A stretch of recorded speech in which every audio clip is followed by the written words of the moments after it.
할렐루야. 오늘도 함께 예비하는 사랑하는 모든 가족들에게 하나님의 은혜와 능력과 평강, 복의 복이 넘치기를 주님의 이름으로 축원합니다. 오늘의 설교 본문과 제목이 지난주일과 똑같습니다. 이유는 평강이라고 하는 주제가 기독교 신학에서 굉장히 중요하게 다루는 주제 가운데 하나이기도 하지만 좀 더 충분하게 말씀을 보충해야 할 필요성을 가졌기 때문입니다. 평강이라고 하는 단어가 히브리어로 샬롬, 헬라어로는 에레네인데 예수님께서 부활하시고 제자들을 만나실 때 3번이나 동일하게 사용을 하셨습니다. 사실 샬롬이라고 하는 말은 고대로부터 예수님 당시 그리고 현대에 이르기까지 유대인들 사이에서 가장 보편적으로 사용되는 인사말입니다. 한국어 성경은 평강, 평안, 평화 등으로 번역이 되었는데 모두 같은 뜻으로 이해를 하면 될 것입니다. 우리나라도 인사말이 안녕하십니까? 안녕인데 편안할 안, 편안한 영, 결국 평안입니다. 예로부터 우리 민족은 늘상 외세의 침략이 있었고 그리하여 젊은 남자들은 전쟁에 징발이 되고 부녀자들은 유린을 당하는 일들이 일상이었고 가난은 운명이었습니다. 그래서 자연스럽게 평안을 기원하는 인사를 주고받지 않았나 싶습니다. 이스라엘도 우리와 매우 비슷합니다. 저들도 주권을 가져본 적이 별로 없는 혹독한 역사를 가지고 있습니다.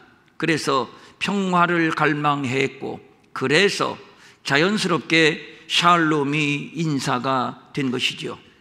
그런데 사실 샬롬은 어떤 특정한 사람, 어느 특정한 국가만의 갈망이 아닙니다.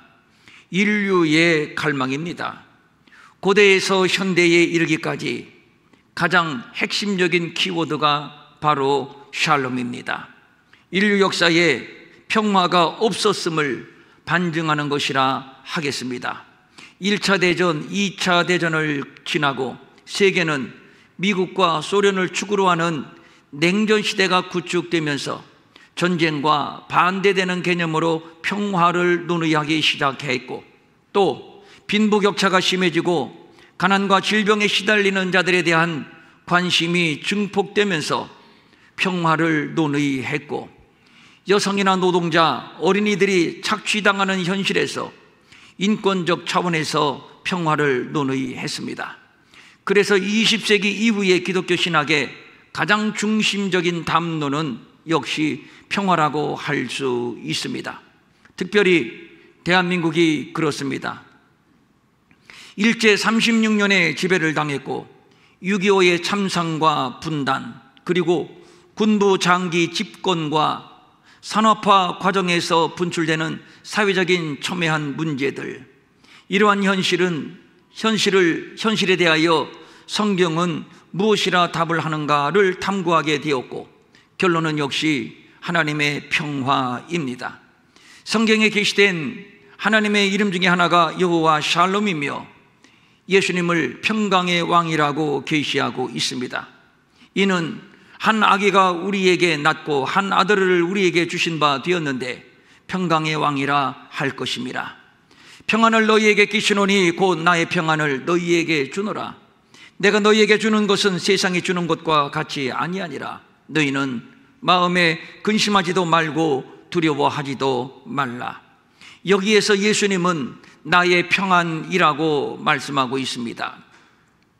예수님이 평안의 주인이시며 평안의 소유권자임을 말씀하는 것이며 또 예수님의 평안은 세상이 주는 것과 같지 않다고 말하고 있으니 예수님의 평안은 세상에는 없는 하늘의 평안이며 신령한 평안입니다.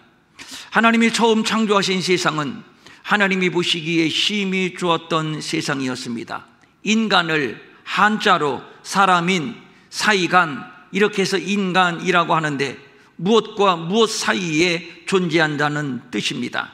그러고 보니까 인간은 하나님을 예배하고 경배하는 하나님 사이에 존재하고 이는 내 뼈 중에 뼈요 살 중에 살이라.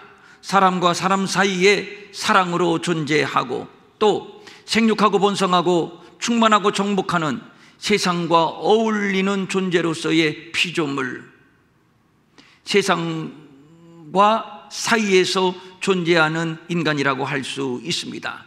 다시 말해서 하나님과의 조화, 사람과의 조화, 세상과의 조화를 말하는 것인데, 이 완전한 조화를 성경은 하나님이 보시기에 심히 좋았다고 표현을 하신 겁니다. 이런 에덴 동산을 우리는 한번 상상해 봅니다. 벌거벗었으나 전혀 부끄러움이 없습니다. 하나님을 예배합니다. 서로 사랑합니다. 생육하고 번성합니다. 서로 간의 완벽한 조화, 이런 세상을 한마디로 평화라고 정의하고 싶습니다.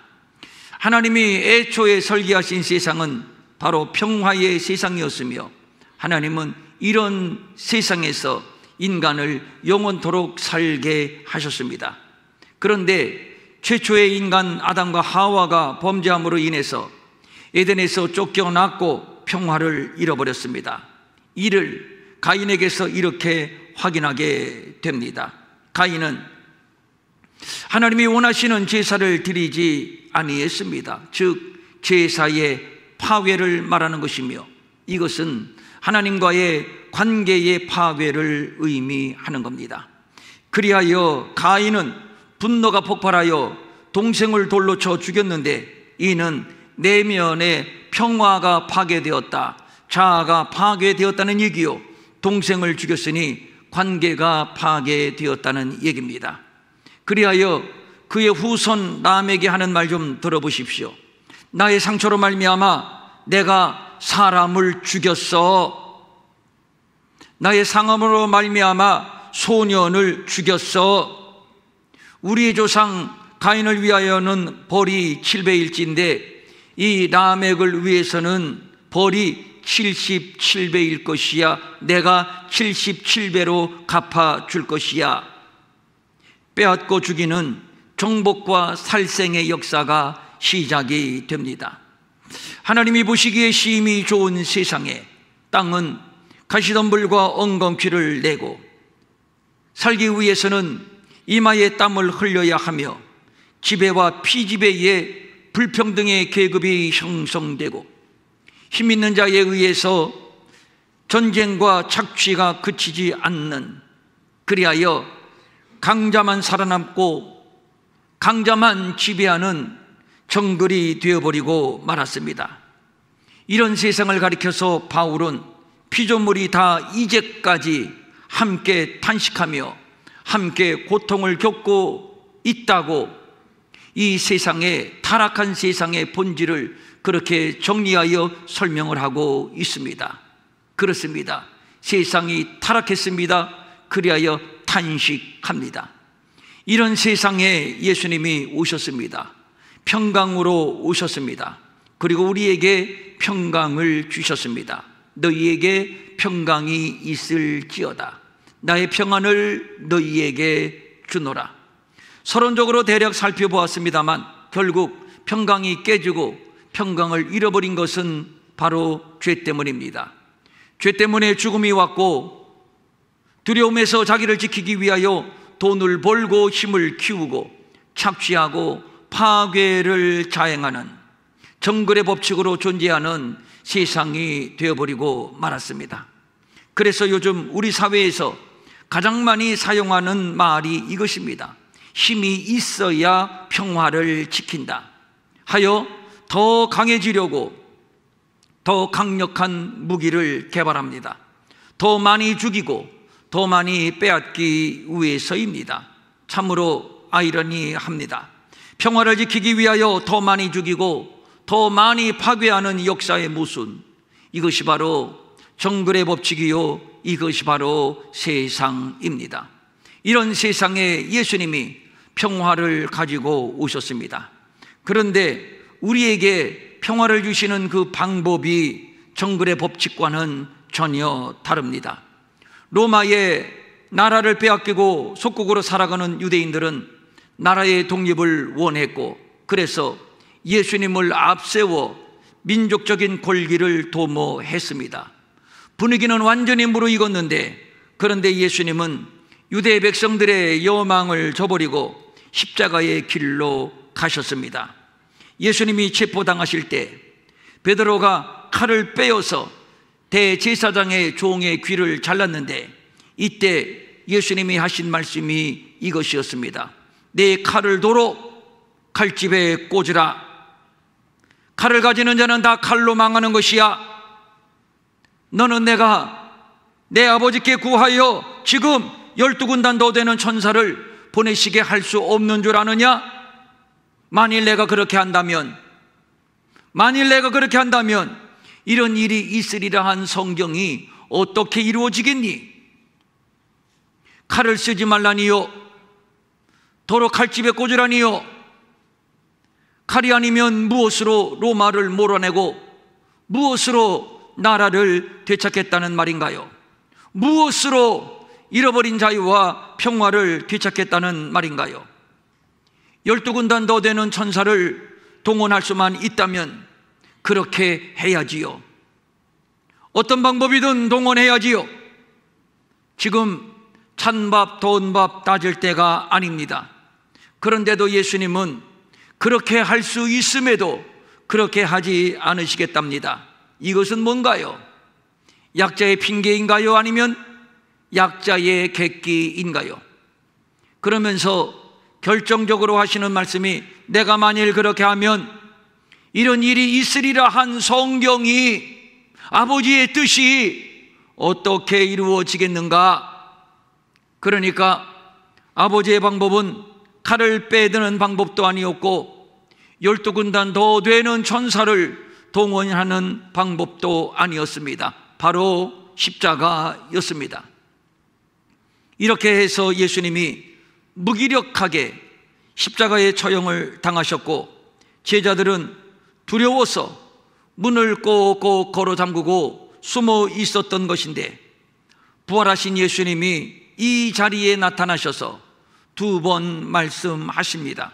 너희에게 평강이 있을지어다. 너희에게 평강이 있을지어다. 그리고 제자들에게 못자국이 선명한 손, 창자국이 선명한 옆구리를 보여주십니다. 그제야 제자들이 비로소 주를 보고 기뻐하더라. 참으로 신기합니다. 예수님이 부활하셨다는 사실을 이제야 처음 알게 된 것이 아닙니다. 막달라 마리아를 통해서 이미 전해 들었고, 베드로와 요한을 통해서도 이미 전해 들었고, 여기에 엠마오의 2 제자들을 통해서도 이미 전해 드렸습니다. 그럼에도 역시 두려웠습니다. 들었지만 두려웠습니다. 그때 부활하신 예수님이 저들에게 들어오셔서 너희들에게 평안이 있을지어다 말씀하시고 손과 옆구리를 보여주셨습니다. 그랬더니 순식간에 두려움이 사라지고 기쁨이 임했는데, 이 기쁨을 다른 말로 평안이라고 할 수 있을 겁니다. 요한이 본문을 이런 줄거리로 구성한 이유가 있습니다. 평강은 예수 그리스도의 십자가의 공로로 구원받은 자가 누리는 구원받은 자의 특권임을 요한은 말하고 싶은 겁니다. 불안과 두려움의 원인은 죄요, 죄의 해결 없이는 절대로 평안은 없는 것입니다. 이를 위하여 예수님이 십자가에 달리셨으니, 그래서 손에 못을 박히셨고 옆구리를 창에 찔린 것입니다. 그가 찔림은 우리의 허물 때문이요, 그가 상함은 우리의 죄악 때문이라. 그가 징계를 받음으로 우리가 평화를 누리고 그가 채찍에 맞음으로 우리가 나음을 받았도다. 바로 이 평강, 바로 이 평안을 말하는 것입니다. 구약의 미가 선지자는 장차 올 메시아를 이렇게 예언해 주었습니다. 베들레헴 에브라다야, 너는 유다 족속 중에 작을지라도 이스라엘을 다스릴 자가, 이스라엘을 다스린다. 누구죠? 왕이죠. 왕이 네게서 내게로 나올 것이다. 그리고 이어서 하는 말, 이 사람은 너희를 다스릴 왕은, 메시아는 평강이 될 것이다. 예수는 이스라엘을 다스리는 왕으로 세상에 오셨고, 또 이스라엘을 다스리는 왕으로 못에 박혔고 창에 찔렸습니다. 이유는 우리의 죄를 사하시기 위함이요 우리에게 평강을 주시기 위해서입니다. 그래서 예수님은 내가 너희에게 주는 평안은 세상이 주는 것과 달라. 역시 그렇습니다. 세상은 평안을 얻기 위하여, 평안을 지키기 위하여 힘을 키우고 신무기를 개발하지만, 그러나 예수님은 우리에게 평강을 주시기 위하여, 죄의 문제를 해결하기 위하여 십자가를 지셨고 손에 못을 박히셨고 옆구리는 창에 찔리신 겁니다. 바울은 율법의 사람이었습니다. 철저한 종교인이었다는 얘기입니다. 율법에 목숨을 걸었고, 그리하여 율법의 의로는 한 점의 부끄러움이 없다는 자부심도 있었습니다. 그런데 이상합니다. 마음 한켠에 알 수 없는 근심이 떠나지 않는 겁니다. 계명을 지켰는데, 이만하면 의롭다고 자부할 수 있는데, 그럼에도 떠나지 않는 이 두려움, 이 불안은 도대체 무엇인가? 이 괴로움 때문에 바울은 탄식합니다. 오라, 나는 곤고한 사람이로다. 이 사망의 몸에서 누가 나를 건져낼 것인가? 우리가 여기에서 깨닫게 되는 것은 율법에는 평강이 없다는 것입니다. 종교에도 평강이 없다는 것입니다. 자기의 의에도 평강이 없다는 것입니다. 왜냐하면 그런 것으로 죄의 문제가 해결되지 않기 때문입니다. 그런데 곧 이어서 갑자기 바울이 환호성을 지릅니다. 오라, 나는 곤고한 사람이로다. 그러나 우리 주 예수 그리스도로 말미암아 나는 하나님 앞에 감사할 것이다. 순간적으로 바울의 감정에 변화가 옵니다. 무엇으로 말미암아 변화된 것일까요? 무엇으로 말미암아 오라, 나는 곤고하다고 하는 탄식이 감사로 변화된 것인가요? 이는 그리스도 예수 안에 있는 생명의 성령의 법이 죄와 사망의 법에서 너를 해방하였습니다. 바로 이것입니다. 죄와 사망으로부터의 해방, 자유함, 이것이 바로 샬롬이며, 이것이 바로 예수 그리스도께서 우리에게 주시기를 원하시는 평안입니다. 그 증거가 바로 예수님의 손에 못자국, 예수님의 옆구리에 창자국입니다. 이제는 죄의 종이 아닙니다. 이미 용서받았습니다. 사망도 우리를 협박하지 못합니다. 사망도 이미 심판을 받았기 때문입니다. 그는 허물과 죄로 이미 죽었던 너희를 살리셨도다. 오직 성령이 각성해서 내게 증거하여 결박과 환난이 나를 기다린다 하시나, 내가 달려갈 길과 주 예수께 받은 사명 곧 하나님의 은혜의 복음을 증언하는 일을 마치려 하면은 나의 생명조차 조금도 귀한 것으로 여기지 아니하노라. 이 용기, 이 당당함, 이 담대함이 무엇인가요? 바로 평강입니다. 베드로의 이야기를 하겠습니다. 베드로의 단짝 친구 야고보가 순교를 당했습니다. 그리고 지금 베드로도 옥에 갇혔습니다. 다음은 베드로 차례입니다. 날이 새면 베드로도 역시 처형을 당할 것입니다. 긴장과 초조, 두려움과 공포가 쓰나미처럼 밀려오는 마지막 밤입니다. 그런데 당시 베드로의 상태를 성경은 이렇게 증언하고 있습니다. 헤롯이 잡아내려고 하는 그 전날 밤에, 그러니까 날이 새면 헤롯이 베드로를 감옥에서 잡아내어서 죽일 것인데, 바로 그 전날 밤에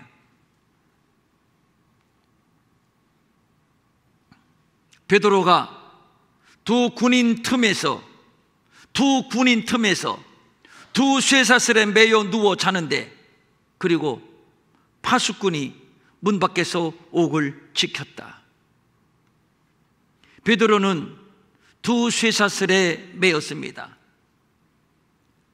간수 한 팀은 옥 안에서, 또 다른 팀은 옥 밖에서 베드로를 지키고 있습니다.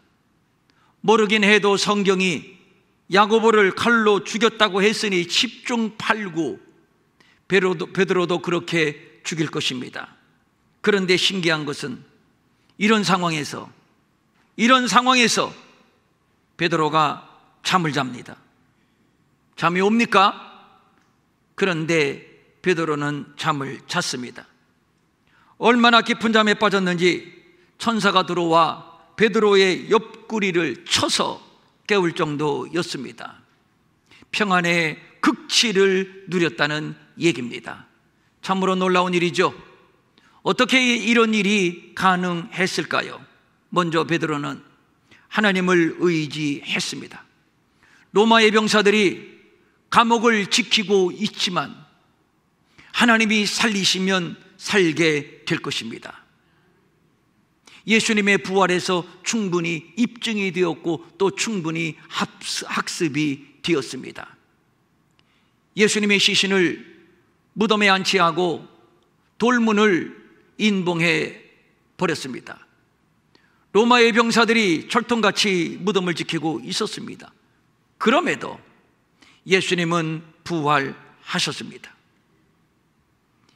이 사실을 베드로가 이미 알고 있기에 너희들이 나를 쇠사슬에 매여 감옥에 가두고 두 팀으로 나누어 나를 지키고 있지만 하나님이 살리신다면 나는 살게 될 것이다. 무엇입니까?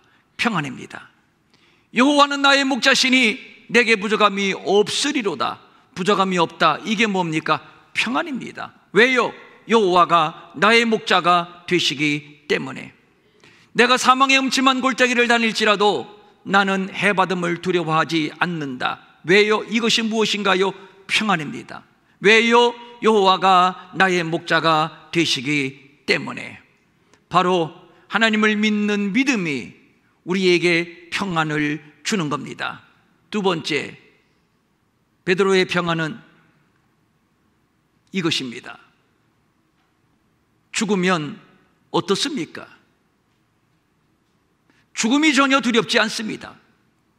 예수님이 나 때문에 못 박히셨고 그 은혜로 말미암아 내가 구원을 받았는데, 복음을 전하다가 순교를 한다면 생각만 해도 이것은 말할 수 없는 영광입니다. 그러므로 죽어도 상관없습니다. 예수님께서 살아생전 말씀하시기를, 베드로야, 앞으로는 말이야 남이 네게 띠띠우고 내가 원하지 아니하는 곳으로 데려갈 것이야. 이것은 곧 순교를 말씀하신 거거든요. 예수님이 이미 말씀하신 바대로 베드로는 이 길을 가고 있는데 베드로의 입장에서는 전혀 두려울 것이 없는 것입니다. 하여 쿨쿨 잠을 잤던 것이지요. 무엇입니까? 평안입니다. 이런 경우는 바울에게도 있었습니다. 빌립보에서 있었던 일입니다. 귀신 들린 여종을 고쳤다는 이유로 인해서 옷을 찢어 벗기고 매를 맞고 착고에 채워 깊은 감옥에 던져졌습니다. 참으로 억울한 일입니다. 참으로 원통한 일입니다. 원망, 불평, 신세 타령, 팔자 타령이 저절로 나올 수밖에 없는 이 깊은 감옥. 그런데 이런 곳에서 바울과 실라는 찬송을 부릅니다. 하나님을 예배합니다. 무엇인가요? 평안입니다. 그러면 저들의 이런 평안은 어디에서 온 평안인가요? 이곳에서 바울이 간수에게 한 말이 기독교 신앙의 핵심 구절입니다. 주 예수를 믿으라. 그리하면 너와 내 집이 구원을 받게 될 것이다. 즉 예수는 나의 주님, 예수는 나의 구주라는 신앙입니다. 이것을 예수님이 제자들 앞에서 입증하셨으니 손과 옆구리에 못자국과 창자국입니다. 죽으면 죽을 것이고 살면 살 것입니다. 어차피 이 한 목숨의 주인은 내 것이 아니라 하나님이 주인입니다. 그래서 그의 고백이 이것이지요. 우리가 살아도 주를 위하여 살고 죽어도 주를 위하여 죽나니 그러므로 사나 죽으나 우리가 주의 것이로다. 역시 평안의 극치입니다. 다시 본문을 봅니다. 너희에게 평강이 있을지어다. 아버지께서 나를 보내신 것 같이 나도 너희를 보내노라. 이 말씀을 하시고 이르시되 성령을 받으라. 우리에게 평강을 주시는 그분이 또 우리를 세상에 보내십니다. 그냥 보내는 것이 아니라 성령을 받으라. 후 숨을 내쉬며 가라사대 성령을 받으라. 후 숨을 내쉬며 하나님의 숨을 불어넣으시니까, 호흡을 불어넣으시니까 사람이 무엇이 되었다? 생명이 되었다. 창조되었다. 후 숨을 내쉬며 가라사대 성령을 받으라. 무엇입니까? 새 창조를 말하는 것입니다. 성령으로 말미암은 새 창조의 현장, 구속사의 현장. 물론 그곳에는 환난이 있고 핍박이 있고 피 흘림이 있고 순교가 있습니다. 그런데 중요한 것은 바로 그곳에 평강이 있습니다.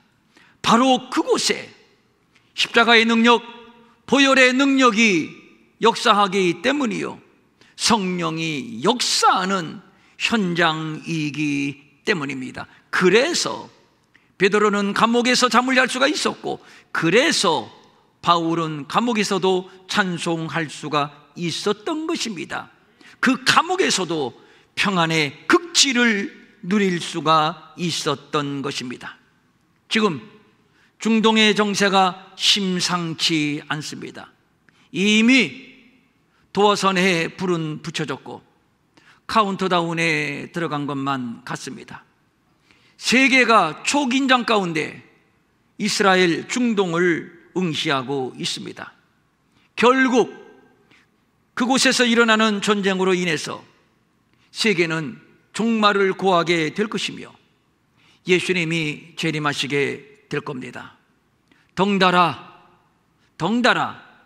대한민국이 긴장하고 있습니다. 세계의 전문가들은 앞으로 세계대전이 일어난다면 제1전선은 이스라엘을 중심으로 한 중동이 될 것이고 제2전선은 한반도가 될 것이다. 그리고 다르게 말하는 사람은 아니야, 제1전선은 한반도가 될 것이고 제2전선은 이스라엘을 중심한 중동이 될 것이다. 어쨌든 세계전쟁이 일어난다면 그 중심에 대한민국이 있다는 것이 전문가들의 일반적인 견해입니다. 동시에 일어나는 경우의 수를 계산한다면 문제가 그렇게 간단하지 않습니다. 게다가 우리의 주적 북한은 핵을 보유하고 있습니다. 핵무기 앞에서 다른 모든 무기들은 고철에 불과하다고 하는데 중동의 불똥이 한반도에 튀지는 않을까? 대한민국에 사는 대한민국의 국민으로서 긴장되는 것이 사실입니다. 파리올림픽이 폐막을 앞두고 있습니다만, 이번 파리올림픽의 정신, 파리올림픽의 소울은 완전히 반기독교입니다. 최후의 만찬 그림에 동생애자들을 버젓이 그려놓고 기독교를 조롱합니다. 아니, 하나님을 조롱하고 예수님을 조롱합니다. 남성 염색체를 가진 자들이 여성들과 경쟁을 합니다. 그것도 치고받는 격투기에서. 왜 불교는 아니고 이슬람도 아니고 왜 유독 기독교만 저들은 가십거리로 삼는 것인가요?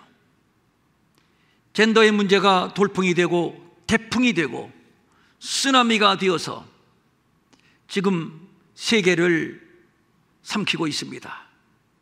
이 바람은 앞으로 더 거세질 겁니다.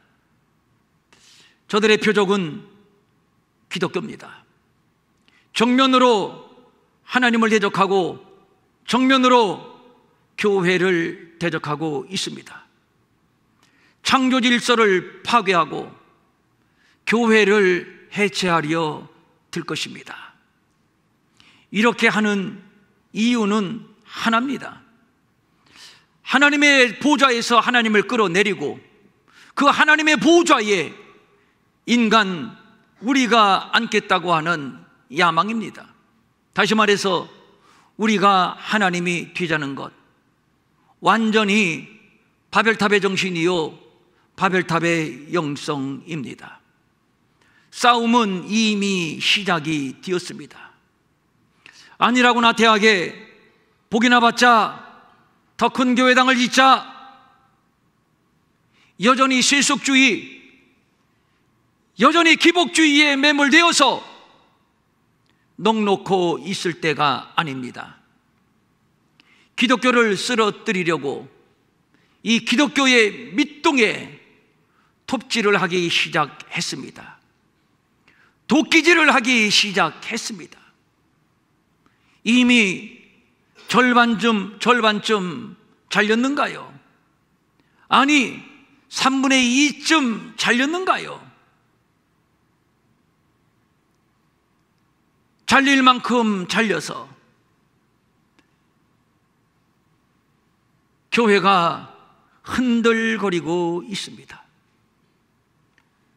롯이 소돔과 고모라를 바라보았을 때 한눈에 여호와의 동산과 같고 애굽 땅과 같았더라.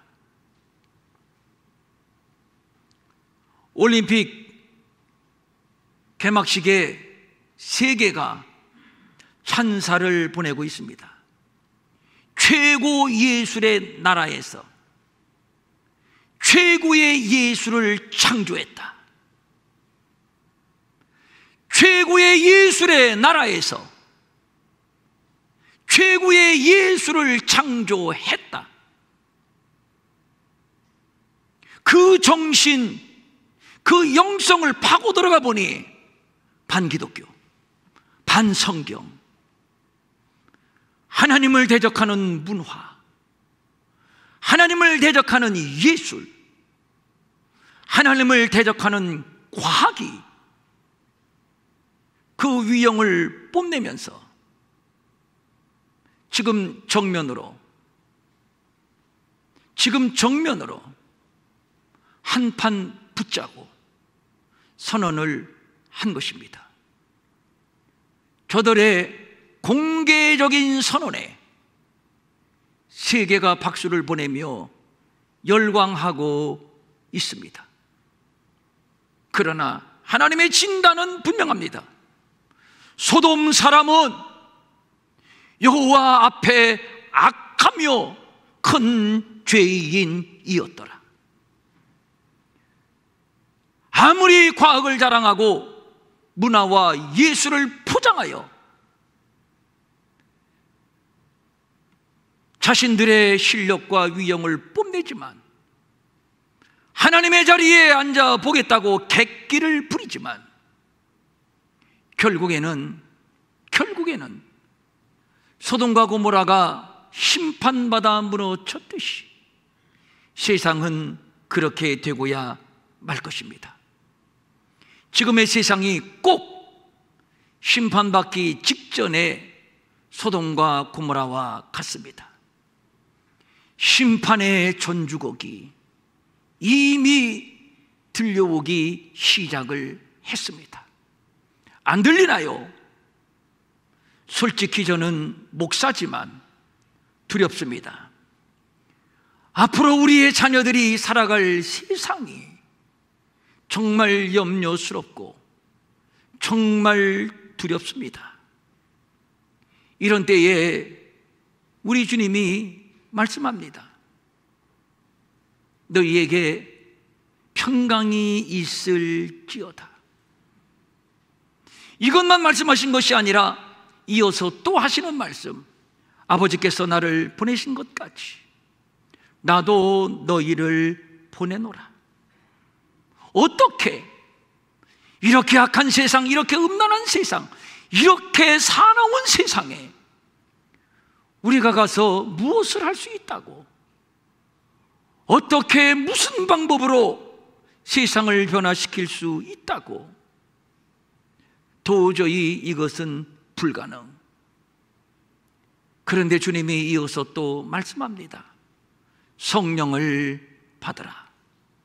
너희가 누구의 죄든지 사하면 사하여질 것이요, 누구의 죄든지 그대로 두면 그대로 있을 것이다. 이런 세상에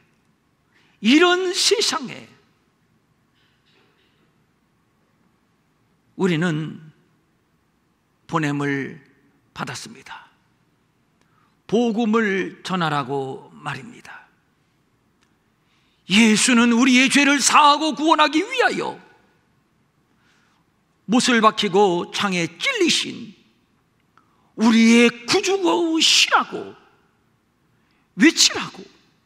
외치라고 우리는 보냄을 받았습니다. 못한다고요? 주님이 말씀합니다. 성령을 받으라.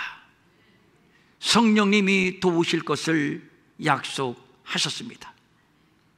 그러므로 우리는 두려워하지 않을 것입니다. 우리는 평안할 것입니다. 우리에게는 누구의 죄든지 사하면 사하여지는 권세, 누구의 죄든지 그대로 두면 그대로 있는 권세. 무슨 얘기입니까? 살리는 권세가 있고 죽이는 권세가 있으니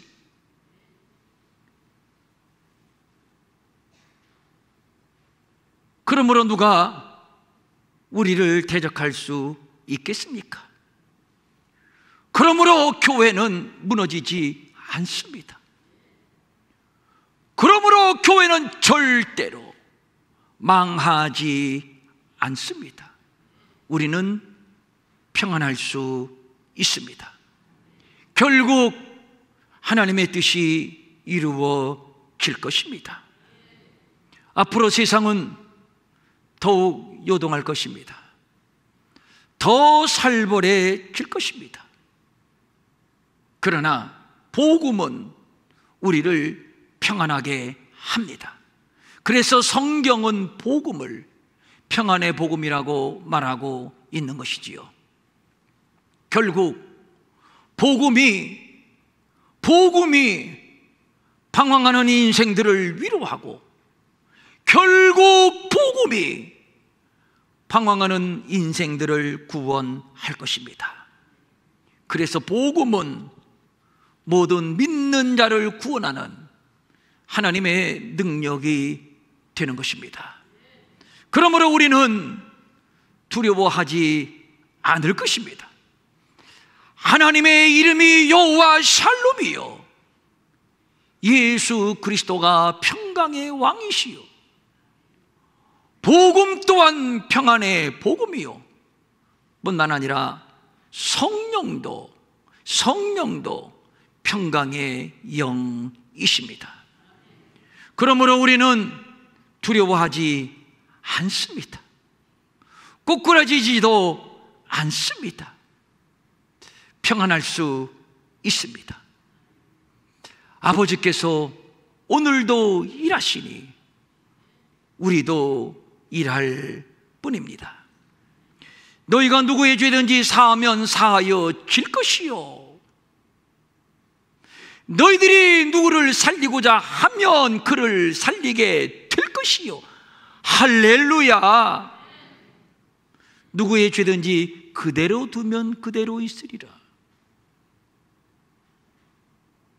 너희들이 하기에 따라서 살릴 자는 살아날 것이고 죽일 자는 죽게 될 것이니 이 권세를 우리에게 주셨으니, 그러므로 주님이 우리에게 말씀합니다.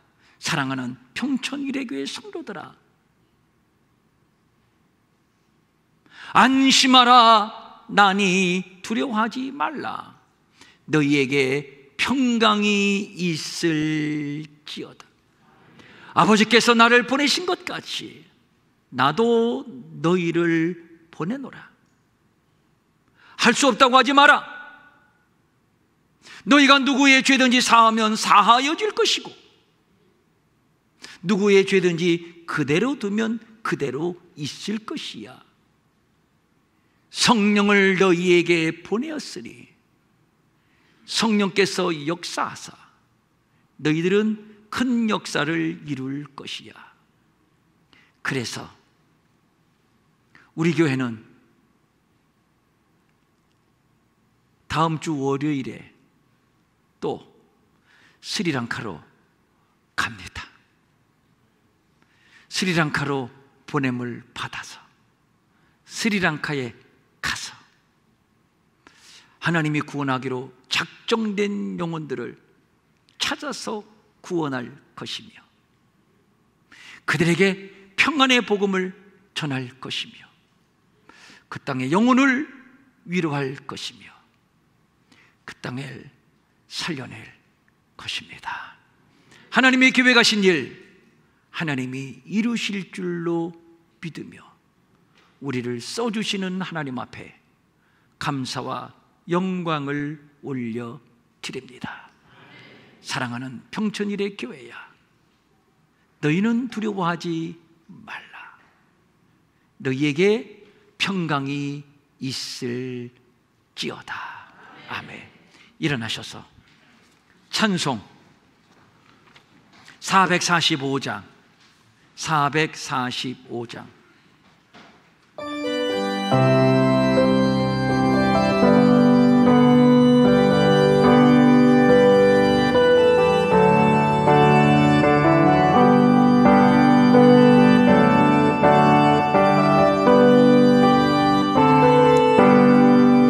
태산을 넘어 언곡에 가도 빛 가운데로 걸어가면 주께서 항상 지키시기로 약속한 말씀 변치 않네. 하늘의 영광 하늘의 영광 나의 맘속에 차고도 넘쳐 할렐루야를 불러 영원히 주를 찬양하리.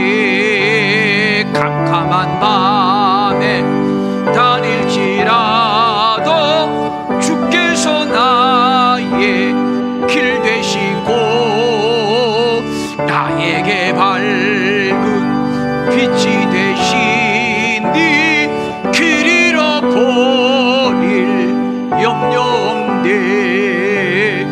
하늘의 영광 하늘의 영광 나의 맘속에 차고도 넘쳐 할렐루야를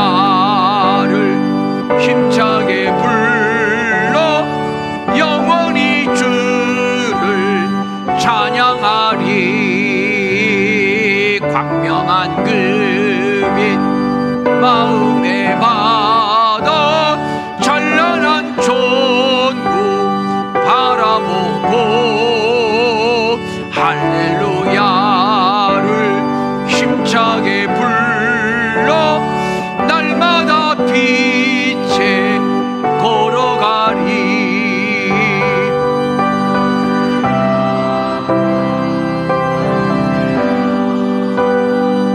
나의 맘속에 차고도 넘쳐 할렐루야를 힘차게 불러 영원히 주를 찬양하리. 2절 한번 띄워주실래요? 방송실 2절. 캄캄한 밤에 다닐지라도 깜깜함이 우리를 에워쌀지라도 이 집어삼킬 듯 달려들지라도 주께서 나의 무엇이 되시고 길 되시고 또 뭡니까? 나에게 무엇이 되시고 밝은 빛이 되시니 길 잃어버릴 염려 없네. 그러므로 나는 설교 다시 합니다. 그러면 나는 무하리로다. 평안하리로다. 내가 사망의 음침한 골짜기를 다닐다 할지라도 나는 해받음을 두려워하지 않습니다. 왜냐하면 주의 지팡이와 막대기가 나를 지키고 보호하고 인도할 줄로 믿기 때문입니다. 그래서 나는 부족함이 없습니다. 나는 평안합니다. 할렐루야. 예, 이러한 때에 우리에게 주님이 말씀합니다. 걱정하지 마라. 너희들 할 일이나 해. 무슨 일? 내가 너희를 세상에 보내노라. 그 가는 거예요. 두려움에 사로잡힌 방황하는 저 인생들을 찾아서 말입니다. 아무리 바빠도 2절은 한 번만 더 불러봅시다. 예? 2절.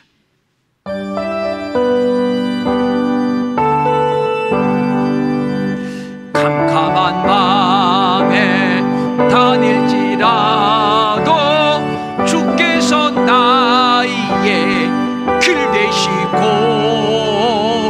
나에게 밝은 빛이 되시니 길 잃어버릴 염려 없네. 하늘의 영광 나의 맘속에 차고도 넘쳐 할렐루야를 힘차게 불러 영원히 주를 찬양하리.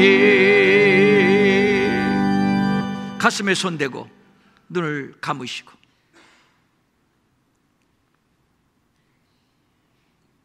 내가 만약에 베드로의 입장이었다면, 내가 만약에 바울의 입장이었다면 여러분 어떠하시겠습니까?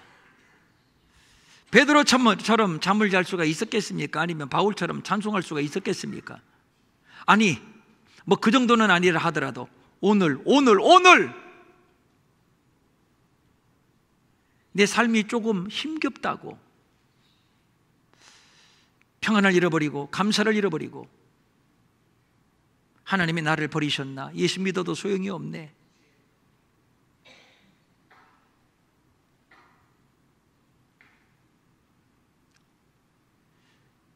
내가 나를 정직하게 한번 들여다보시고 나는 어떤 사람인가?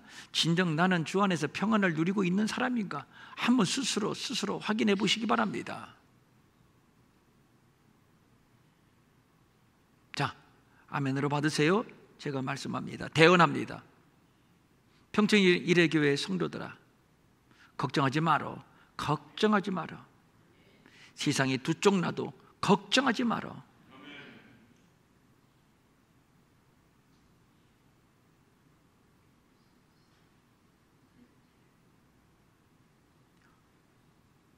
너희에게 평강이 있을지어다. 이 시간 우리에게 지금 평강을 기름 부어 주십니다.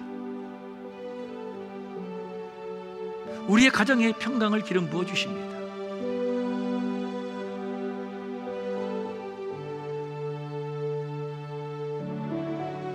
내가 너희에게 주는 것은 세상이 주는 것과 같지 아니하니라.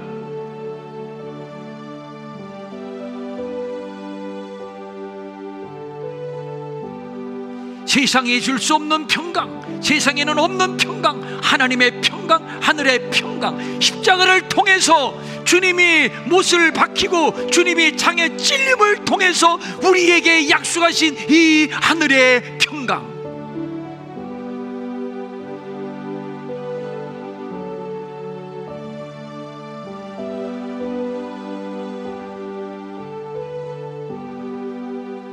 너희에게 이 평강이 있을지어다. 가난한 자에게 평강이 있을지며 병든 자에게도 평강이 있을 것이며 해결할 수 없는 문제가 나를 에워싸고 있지만 그러나 두려워하지 말라. 너희에게 평강이 있을지어다. 고개를 들고 성전문 나가기 전에 한 번 더 평강으로 기름을 부으소서. 범사에 감사하며 항상 기뻐하며 쉬지 말고 기도하며 세상으로 보냄을 받은 자답게 권세 있고 능력 있게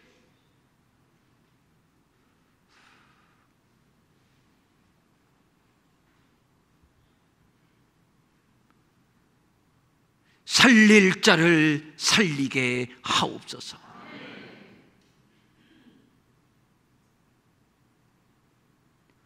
숨을 내쉬며 가라사대 성령을 받으라. 오늘 평강으로 기름 부어 주시니 감사합니다. 평강으로 옷을 입혀 주시니 감사합니다.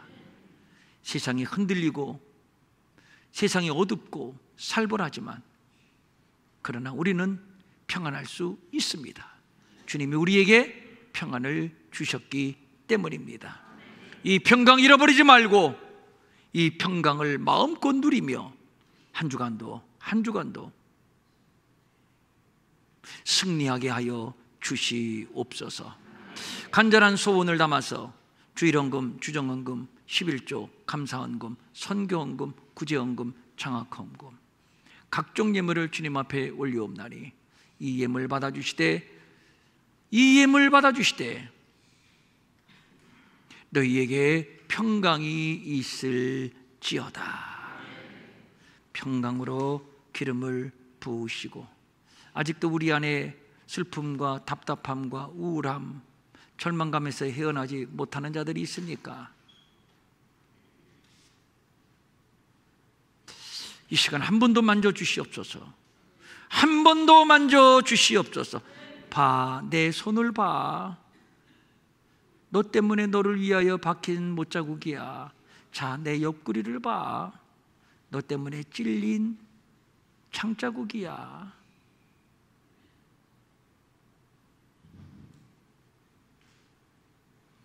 나의 평안을 너희에게 주노라.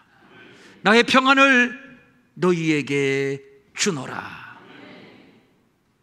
마음은 원이지만 가진 것이 없어 드리지 못해 민망히 여기는 성도들을 위로하여 주시고 저들에게도 물질 주셔서 한 가지로 주님 앞에 바치며 쓰며 도우며 사는 풍성함이 있게 하여 주시옵소서.